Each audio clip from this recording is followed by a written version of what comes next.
tem a depressão bipolar e você tem a depressão unipolar.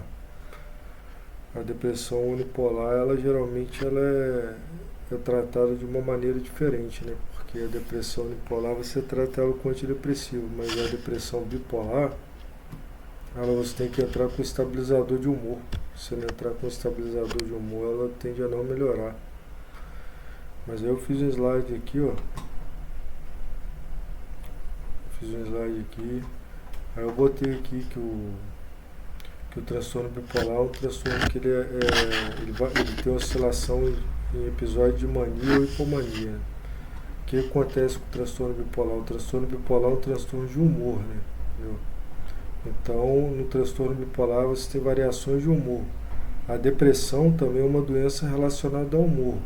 Só que a depressão, ela geralmente ocorre sem alterações de oscilação, né? Geralmente o paciente, o nível de humor dele fica baixo constantemente. Ele não oscila igual a depressão bipolar, não. Aí aqui tem um gráfico aqui, né?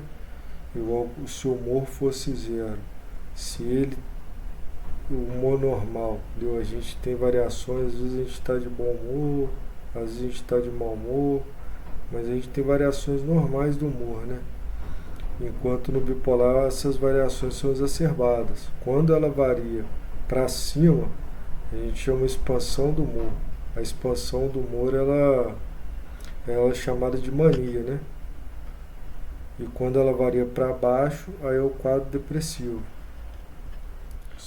Então, o transtorno bipolar tipo 2 e o transtorno ciclotímico é comum na prática eles aparecerem no consultório como quadro depressivo. Então, aquela depressão que não está melhorando por uso de antidepressivo, pode ser que se trate de um transtorno bipolar tipo 2. E aqui eu botei os sintomas, o que é a mania. Aí os sintomas de mania é o humor elevado ou irritável. Então a pessoa fica com humor elevado, fica se sentindo muito bem, mas se irrita fácil, né? Aumenta a energia rapidamente, ela começa a falar rápido demais e diminuição da necessidade de sono e pensamento acelerado, né? Esse pensamento acelerado aqui eu acho importante, viu?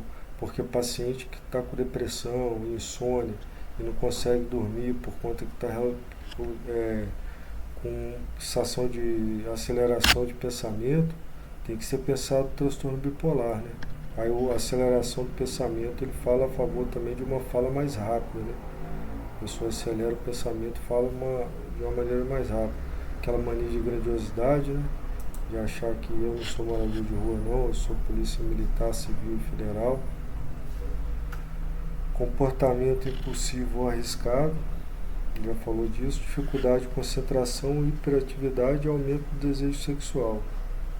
Então, se tem uma depressão e tem esses sintomas aqui, e está variando com esses sintomas aqui, tem que ser avaliado para a questão do transtorno bipolar do tipo 2. Aqui também a gente tem a questão da depressão, né? Sintomas da depressão é humor deprimido, perda de interesse ou prazer, fadiga, perda de energia, distúrbio do sono, alteração no apetite, ganho ou perda de peso, sentimento de inutilidade ou culpa, movimentos lentos, agitação e ideação suicida. Aqui eu botei só um resuminho breve dos sintomas, né, da depressão, mas para poder fazer diagnóstico de depressão é bem mais sintoma, né? A gente tem que ser mais avaliado. Aqui eu botei só para poder ilustrar, né? É mais complicado, tanto o bipolar tipo 2 quanto o ciclotímico, o transtorno bipolar ciclotímico, porque no transtorno bipolar ciclotímico a apresentação do quadro também, o diagnóstico fala a favor de depressão, aí fica sendo tratado como depressão também. Aí aqui eu botei aqui que é a definição de ciclotimia, né? A ciclotimia ela é um transtorno de humor que ela não chega a ser, não é um humor normal, mas também não chega a ser um transtorno tão grave, igual o transtorno tipo 1 e tipo 2. Aqui, ó, aqui é uma variação do gráfico, onde esse aqui é o humor normal, né? Esse aqui, em vermelho, seria o transtorno bipolar, e esse aqui em amarelo é o transtorno ciclotímico. representa uma variação em grau de intensidade, né? Quando o humor normal ele é um grau menos intenso, o transtorno ciclotímico ele é mais intenso que o humor normal, e o transtorno bipolar ele é mais intenso do que o transtorno ciclotímico. Então, o transtorno ciclotímico ele também faz as pessoas procurarem no quadro depressivo, porque como ele gera uma hipomania, ele não expande o humor ao ponto de fazer uma doença onde dá para poder você perceber diretamente a mania, ele se confunde com depressão também, né? Então, costuma ser tratado com antidepressivo e às vezes é questão de um estabilizador de humor. Esses dois aqui, principalmente o bipolar tipo 2, né? Tá com depressão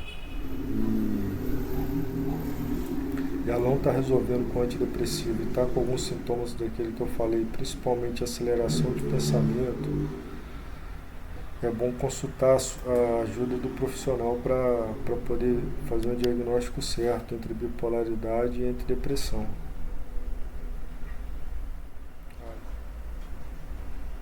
Aí aqui em relação ao uso de depressivo no transtorno afetivo bipolar, né?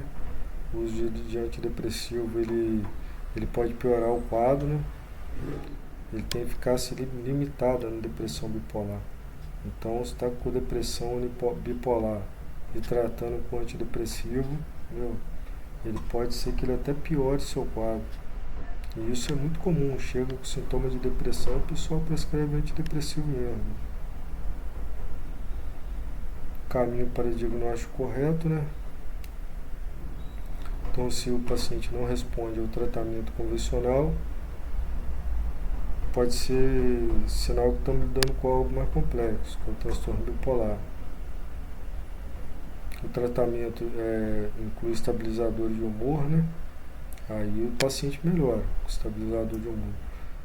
Mostrar que nem se você está num quadro depressivo não quer necessariamente que você está com uma depressão unipolar, você pode estar com uma depressão bipolar.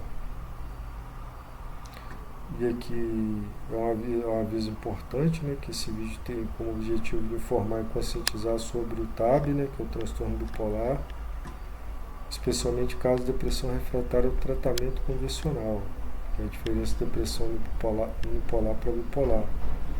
As informações aqui apresentadas foram baseadas em fontes médicas e clínicas, mas não substituem o diagnóstico médico profissional. Cada paciente é único, o tratamento deve ser conduzido por um profissional de saúde qualificado. Recomendo que qualquer decisão sobre o diagnóstico ou tratamento seja feita com base em uma avaliação médica individualizada. As informações fornecidas não devem ser usadas para autodiagnóstico ou para iniciar ou modificar tratamento sem orientação de um médico. Eventuais erros ou interpretações diferentes das informações apresentadas não refletem intenções de fornecer conselhos médicos definitivos. Então é isso.